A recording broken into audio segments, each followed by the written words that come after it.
What's up, guys, and welcome to a special edition of Player Pool. We got the Thanksgiving slate in this edition, and it is a slate where there's a lot of certainty and a lot of uncertain situations. And I'm going to break down the player pool and some ways that we might be able to get different right after this.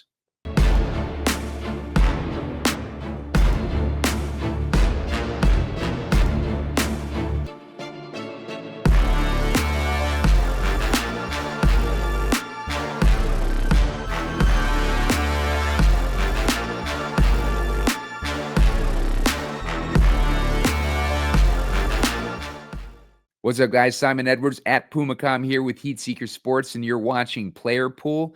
We got a special Thanksgiving edition here, and I'm going to break down the Draftkings main slate for Thanksgiving in this episode. And I also have recorded game scripts for all the games, so make sure to subscribe to the channel to keep track of when those shows are going to get posted. You're going to want to subscribe and hit the alert button. That also helps me out because I'm looking to get to 1,300 subscribers, hopefully by the end of Thanksgiving. I need about 90 left to get there. So if you guys could hit subscribe, that'd be great. And this is going to be an interesting slate because we got 3 games with a lot of uncertainty tied to some of these potential outcomes. But it seems from, judging from the way that people are going with the ownership projections, that there seems to be a lot of certainty on the slate with the direction of some of these players. We got a lot of high ownership on players that have been, spotty at best. So it should be an interesting situation with us building our lineups, and we can get a little bit different with a lot of our building in this slate, which is what I like, especially on a 3-game slate. We can focus on games where other people aren't focused on, and I think each of these games has the potential to be the highest scoring game on the slate, even though we got huge differences in the totals. We're looking at a 48.5 point total between Chicago and Detroit. We got a 37.5 point total between New York and Dallas. And we got a 47.5 point total between Miami and Green Bay, which is interesting because the New York-Dallas game is what stands out to me this week. We got a sloppy shootout situation developing in that one. We got 2 pretty bad defenses facing off against each other with backup quarterbacks on each team. But these are also 2 teams with nothing to lose, and I would not be surprised to see them in a division rivalry, just kind of like going all out in this game. Could be like the Super Bowl basically for each of these teams. They're playing on Thanksgiving, last attention that anyone's going to give them probably this season, and they're not going to want to look stupid on Thanksgiving. So, don't be surprised if we see this Dallas-New York game go a little bit over that total, and potentially with the Green Bay game, I think that one can go under the total because Tua has struggled against teams in the cold. We saw it last season with the game against the Chiefs. They played in the playoffs in Kansas City, and Tua in cold weather was an absolute disaster. We've seen it time and time again with Tua when he gets put in these situations where, like it's not a controlled environment or the conditions are not like optimal or they're not, like something that he's used to or accustomed to. He kind of, just crumbles and does not deliver. And, I learned the hard way from trying to fight that trend in the past, and it has not worked out in my favor. So I think this time I'm just going to stick with, like what I've kind of learned from trying to start him in these situations. I think that's a game that could go under the total. Jordan Love has not been playing that well this season. It is a good matchup for Love with Miami. Their defense has not been great this year. They've been primarily a run funnel defense because teams have been taking a big lead with Tua out for just several weeks with his concussion. So I think that skewed the numbers more towards the run against Miami. But they've become more of a middling matchup. But quarterbacks have not done well against Miami either. They're only getting 12.7 DraftKings points a game. Like I said, it's been more of a run funnel defense. But the last few weeks, Miami has been back with Tua, and if you look at some of these games against their opponents, they won 34 15. So the Patriots were only able to score 15. The Raiders only able to score 19. Give me one sec here, guys.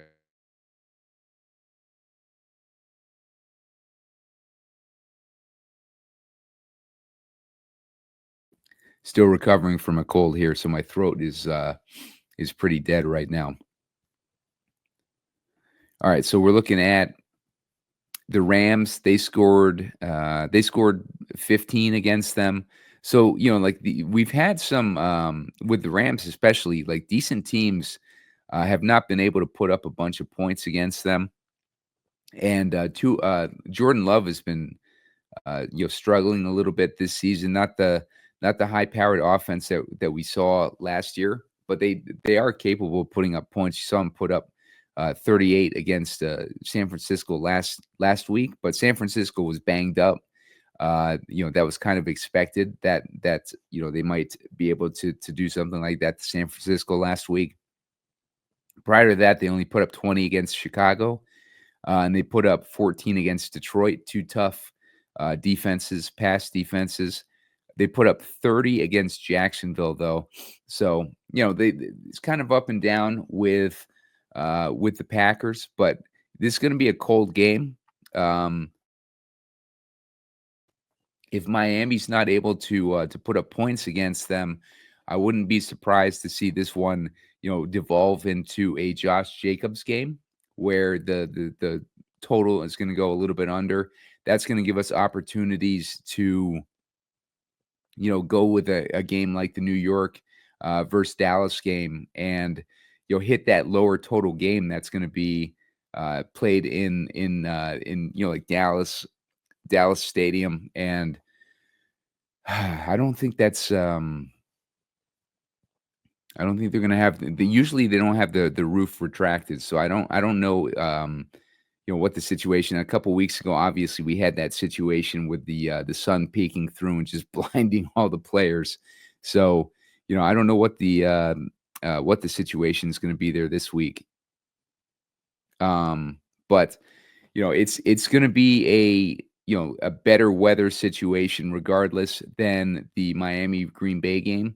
And we got Chicago Detroit. That's obviously in a dome. So the problem with Detroit and Chicago, though, is I think a lot of people are gravitating towards Caleb Williams based on his past couple games, and he's played really well. He played really well against Minnesota. He played decent against Green Bay, but other than that, like, what is warranting Caleb Williams to be the highest owned uh, quarterback on the slate? He had 29 points against Minnesota, which has been a pass funnel defense all year. Minnesota has a great run defense, so they've been forcing teams to pass against them. And Caleb Williams had a good week against them last week, but if you saw him in overtime, he completely crumbled.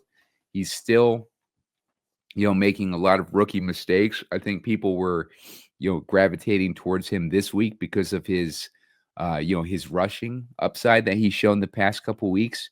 We saw him get 70 yards against Green Bay a couple weeks ago. He had 33 yards against Minnesota last week. So Caleb Williams is going to be drawing a lot of ownership in this one. And he's going to be the highest owned quarterback on the slate. So just think about that for a second. Like that type of certainty on Caleb Williams, like I will easily, bet against that and go with one of these other quarterbacks. He is cheap at 5,300, which lends to his price tag as well.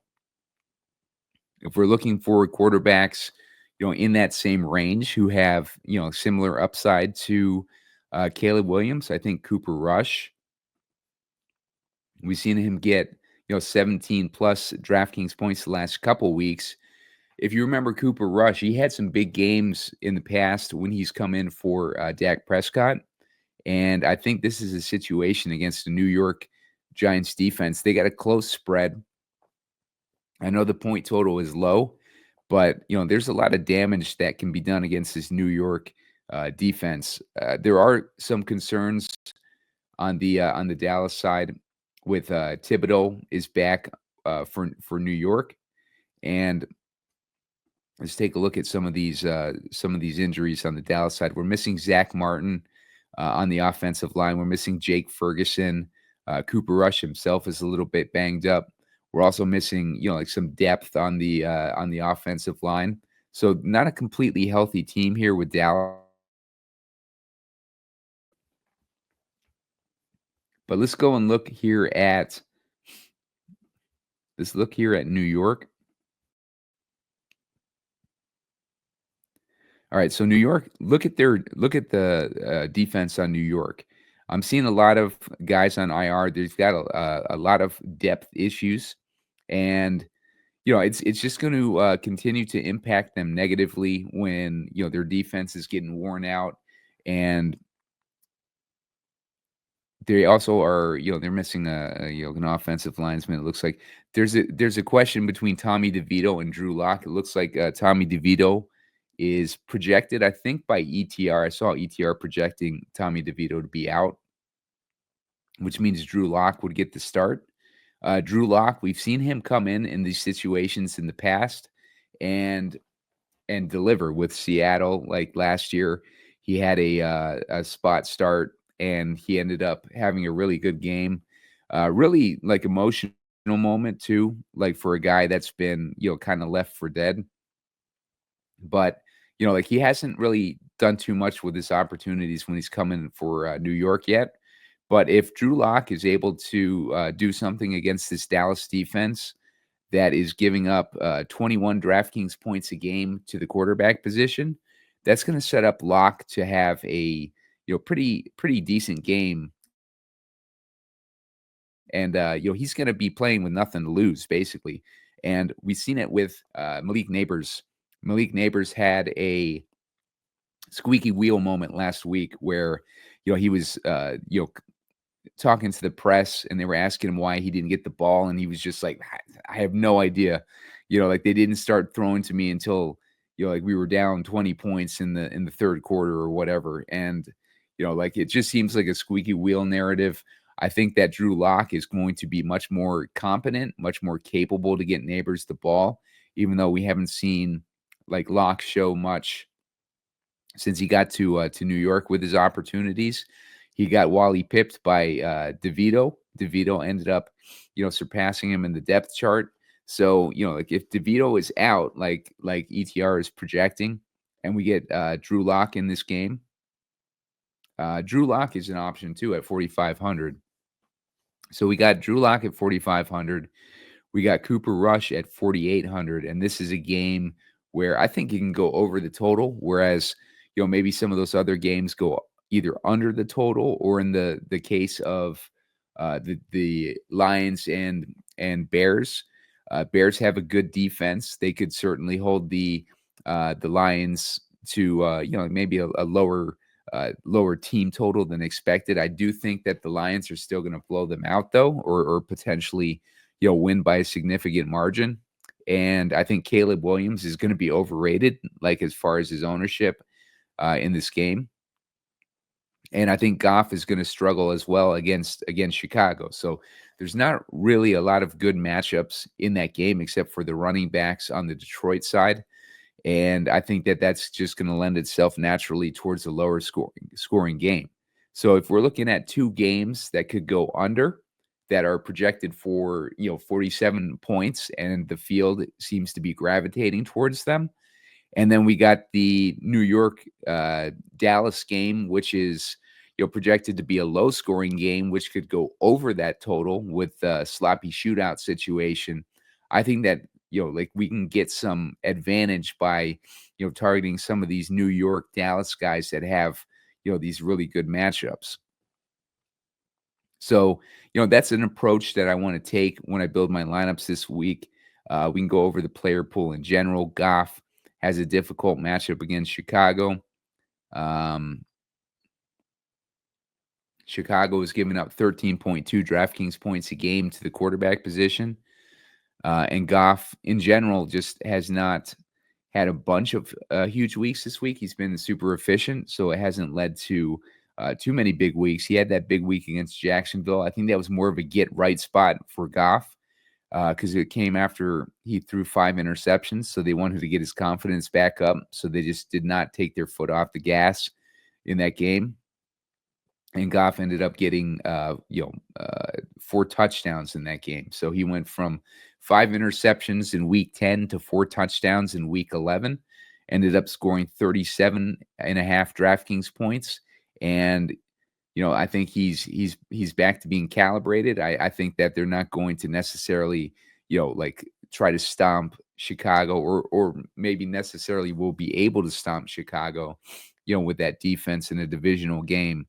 So, I think that game total could easily go under, maybe by a touchdown. So maybe by like, uh, you know, if that was going to be, like a 41, 42 point game total in that game, and Dallas and the Giants, let's say they went over by a field goal. So that levels these two games out to be, 40 points each, right? And we can get the discount on these, some of these Dallas players, and we can go in the opposite direction of the field. The field seems to be leaning on Rico Dowdle, another one of these sketchy guys that we can easily pivot off of. I think if we go with Cooper Rush in the passing game over the running game in this one, I think that we can definitely get some leverage on the field in that one. And if Drew Lock shows up too, like Lock to Neighbors will be in play for sure. We could go Rush to CD and running it back with Neighbors, one of those situations. But there's just so many opportunities to get different on this slate by targeting a game where the fantasy matchups are really good and the total seems a little bit low for a game that's going to have like milder like normal weather conditions, uh which will be affecting this Green Bay game. Tua, I mentioned, like he's not very good in the cold, but in general he's got a bad matchup.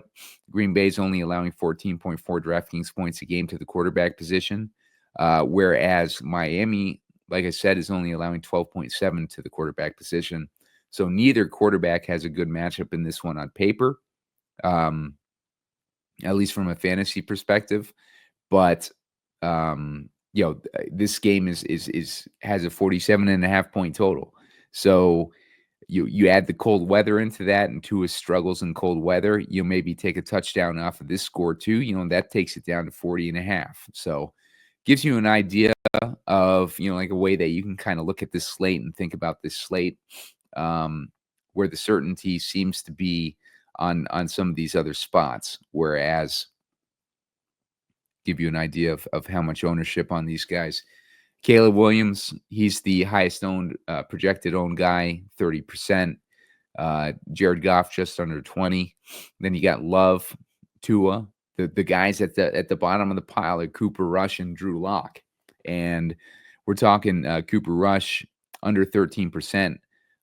For a guy that's just had two games in a row where he scored over 17 DraftKings points, and he's $4,800. So, I just think it's a like a potential situation that we can exploit here. As far as these running backs, let's run through these running backs real quick. A-Chain is in a situation where, uh, let's see, Green Bay is giving up 21.7 DraftKings points a game. But I would imagine in a game like this, they might lean heavily on Achane, especially if, it's going to be a situation where Tua is uncomfortable and he needs to rely on his easy targets. So Achane, Tyreek has been banged up. We know about Tyreek's situation. He's got a wrist they have considered surgery on, and it's shown up in his stat lines. 9.5 or 10 DraftKings points last week. He had that 119 point week versus Vegas, but other than that, he's been MIA. 6,900. He's getting cheap though, so you can't really ignore that. Waddle had a big week last week, but that was his first big week of the season. His only his second double-digit point week of the season. So how much can we rely on Waddle if Tua's going to potentially struggle against this Green Bay defense?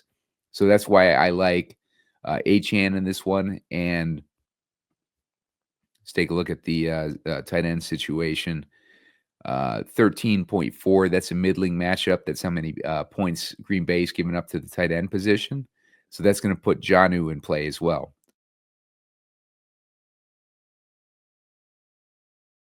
So if we got Jonnu and Achane in play, like Tyreek is cheap, but maybe we work him in if if some of our other positions are coming in underpriced and we can get some value there. That I think that makes sense to put Tyreek in those situations.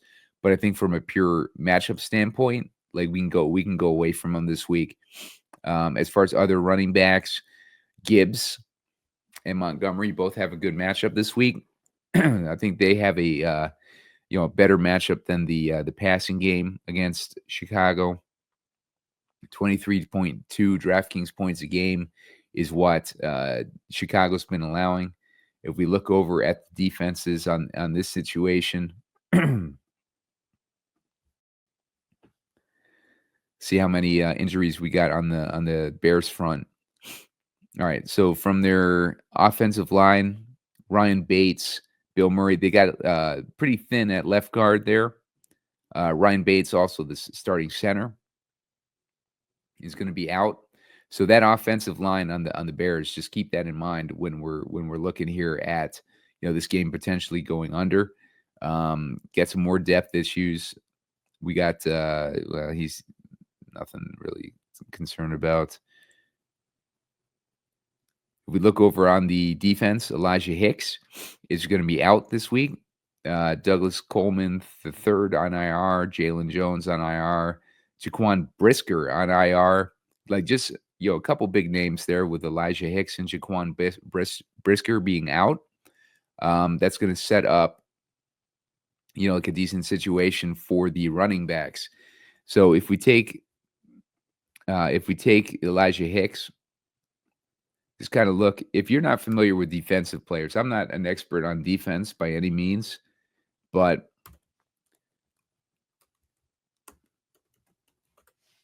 you can go over here and we can take a look at Elijah Hicks. His run defense grade is 77.8. That's significant. So he's going to be out. That's going to set up a team that loves to run the ball anyways, to be in a better situation to run the ball. So that's Elijah Hicks. And the other guy that we had was Jaquan Brisker. So we can go to Jaquan Brisker, put him in the same, get an idea, his grade. His run defense is 66.7. So he's got a pretty decent, run defense score too. He's also got a good pass rush score. So both these guys are going to be out of this game. I think that's going to open the door more for Montgomery and Gibbs. And that's just going to set up a potential situation where Detroit just runs the ball throughout the whole game like they normally do. Maybe even more so in this one. David Montgomery. Evan Silva mentioned in his article, I don't, I didn't realize this myself, but Evan Silva mentioned that Detroit sometimes leans towards narratives, and David Montgomery is facing his old team in Chicago. So, that would set him up to be in a narrative situation where he's facing his old team. gets an opportunity to run against them on Thanksgiving. And if the team has a handy lead in this one, David Montgomery could play a big role in that, and they could just keep feeding him all night. Uh, when Dan Campbell was asked about David Montgomery's health situation, because Montgomery was hurt earlier in the week, he said that there's nothing to worry about basically with David Montgomery's injury this week. So, Montgomery in a good situation. It could be a week where, we could go double running back on Detroit's side. Uh, Gibbs, always a threat, always a good player. And maybe when we build our lineups, we can build in that direction to kind of go the opposite of, some of these other builds. Let me get an idea of ownership on these guys. So Rico Dowdle, looking at over, like, he's way up now. He's up around 48%. Jacobs around 39. I don't mind the Jacobs ownership there. Gibbs is at around 39 too, and then you got Montgomery down at like 27. So I don't think that there's going to be a whole lot of people starting Gibbs and Montgomery in the same lineup.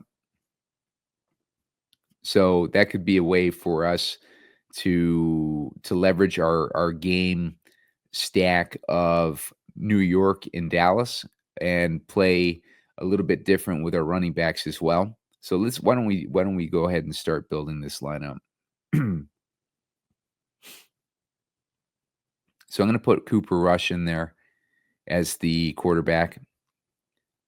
I'm going to go ahead and put Neighbors in there because I think Neighbors is going to need to have a decent game in order for Cooper Rush to get pushed. And then for Cooper Rush to have a big game, we're going to need to have Lamb in there most likely. Let's get those running backs in there. Gibbs and Montgomery. So we got a couple questionables in there too, which is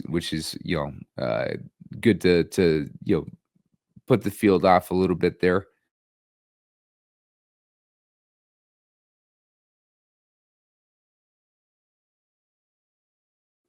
All right, so we're looking at this so far. Let's get a defense in here.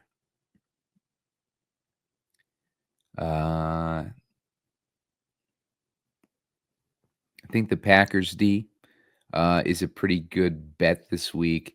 I don't hate the Dolphins D either. If we think that this game is going to go under, I'm going to go with the Packers D,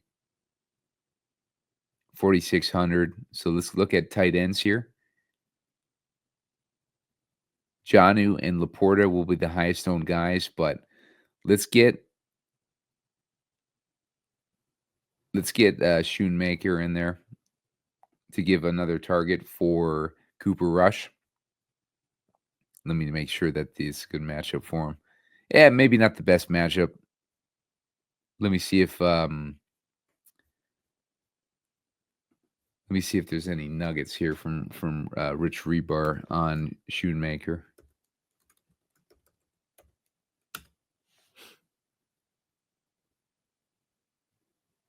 All right. So according to Rich Rebar, the Giants have allowed 8.4 yards per target, which is 24th in the league, to the tight end position.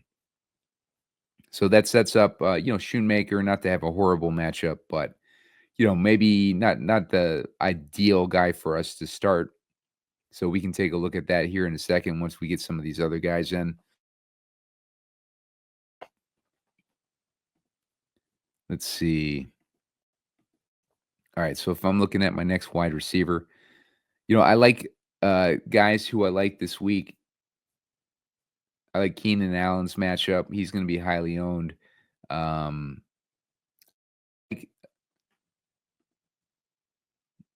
Tim Patrick this week because we got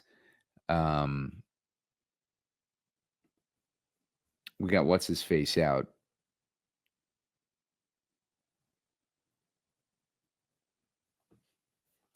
We got the other Khalif Raymond is out this week, so that's gonna help out, Tim Patrick for opportunity. He's at 3,500. If we were looking for a cheap guy, to plug in, I think he makes a lot of sense. Odunze makes a lot of sense this week. The way that Detroit has been playing, Chicago has been, putting more DJ Moore, passing him a lot, uh, with a new offensive coordinator behind the line of scrimmage. So DJ Moore's, A dot has shrunk a bit, and Odunze has gotten 10 targets a game, the last couple weeks, which kind of makes him interesting in this matchup against Detroit, who is missing Carlton Davis this week. And if we look over at Detroit,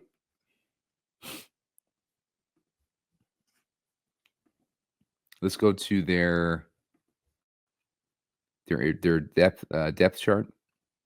Look at all these injuries to Detroit's defense. That's significant. That's pretty significant injuries to their defense. I still think that they can handle Caleb Williams. I think Caleb Williams is just not that well adapted to the NFL yet, and this is going to be a potential shock to the system for him. They got DJ Reader, who's going to be able to help stop that run. That Swift isn't going to be a factor in this one, and or on paper is not going to be a factor in this one. So that's going to set up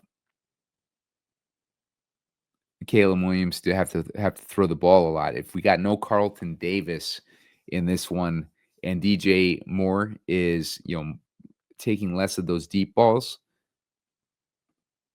then we're going to be set up with Odunze to potentially have a decent game in this one. So let's put Odunze in there. It's going to leave us with 5,400 in the flex. Allen has a good matchup as well.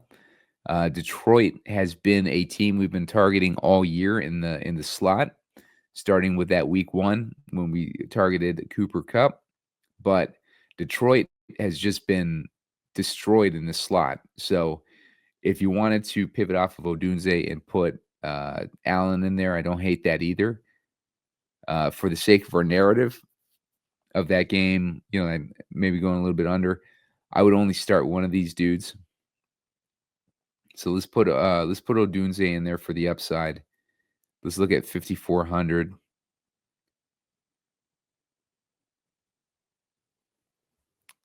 So if we're looking at this matchup for Christian Watson,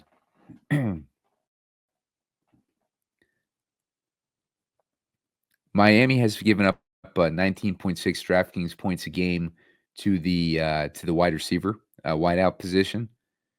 So that's going to make Christian Watson interesting. We're also missing we're also missing Dubs this week. So Christian Watson is going to be set up to have a bigger potential opportunity share. Dontavian Wicks, I think a lot of people are going to Wicks this week. Let me get an idea of the ownership on these guys.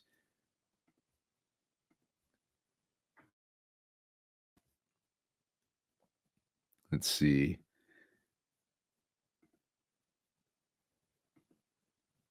So if we're looking over at the Packers, Jaden Reed is coming up at the highest owned guy. Watson's at 23%.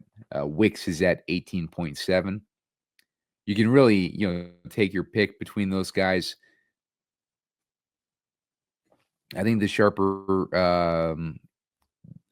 field is going on Wicks in this one, but I think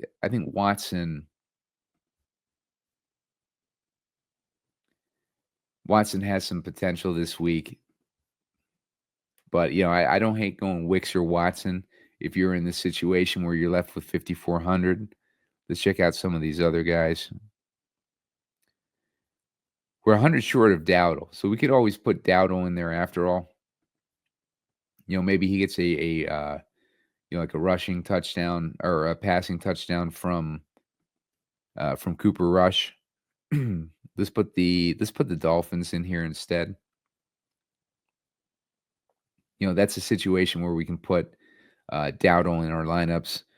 He's actually really cheap. I'm surprised he's that cheap. We could also, if we went down to the Dolphins here, we could also get Reed in here, who I like a lot better than any of the other receivers on the Packers this week.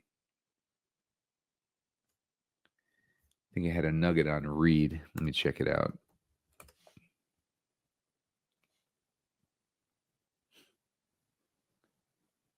So basically, just the target share for Reed shoots up when Dowdle is out or when Dobbs is out. So maybe not such a great matchup, especially if we're going away from that game as part of our narrative here. So I think Dowdle would make a lot of sense. Where's Tracy at? Tracy's at 5,800, so we'd have to go even further down from the Dolphins to get to Tracy. But this just kind of gives you an idea of a direction that we could go if we wanted to get off the chalk here. If we wanted to stick with it,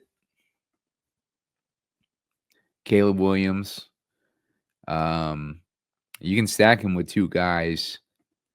The targets have been going to Odunze under this new offensive coordinator, and I do like Keenan Allen's matchup too in the slot. So if we got those dudes in there, maybe we do the same thing with these running backs. Dowdle is going to be popular due to his cheapness. So let's get him in there, and let's put Gibbs in there. Let's get a defense. We'll go with let's go with the Packers in this one. Then if we're looking at tight end, we can get Laporta to stick with our game stack. And Laporta's got a decent matchup this week. Flex, let's get Achan in there. Leaves us with 6,800 for our final guy. That puts us in a good situation because we can get Williams, we can get Reed. I would not put a third pass catcher in there, but you can get Watson. You get the idea. You can rotate a bunch of these guys out. This is probably what a popular build would look like for this slate. You could swap out Laporta with Jonnu. Like you left in pretty much the same spot. You can get all these guys. You're just short of Tyreek. So if you wanted to get off the Packers there, maybe go with the Dolphins instead. That's going to leave you with room for Tyreek. You got a little bit of correlation with Dolphins and Achan there. You got Jonnu. You got no run backs on the Green Bay side. So, like the Dolphins are controlling it with the short game and the run. And then Tyreek, ends up doing something. But that's four Dolphins, so you can always switch out of Jonnu back to Laporta. And then put Tyreek in there. I think that's a little bit better situation. But you guys get the idea. Like, just try to be different this week. Don't buy into certainty. There's no certainty on this slate. That's my main point with this show. So I'm gonna go drink a bunch of water so my throat isn't freaking just like scratching the hell out of me, and I have to record 3 showdown shows. So good luck, guys. Check out the showdown shows. Make sure to hit the like button. Give me the 30 likes so we can put out shorter videos later on. And make sure to subscribe to the channel. Help me get to 1,300 subscribers. I only need about 90 left to get there. I was trying to get there by the end of Thanksgiving, so I appreciate your help with that one. And I will see you guys later on.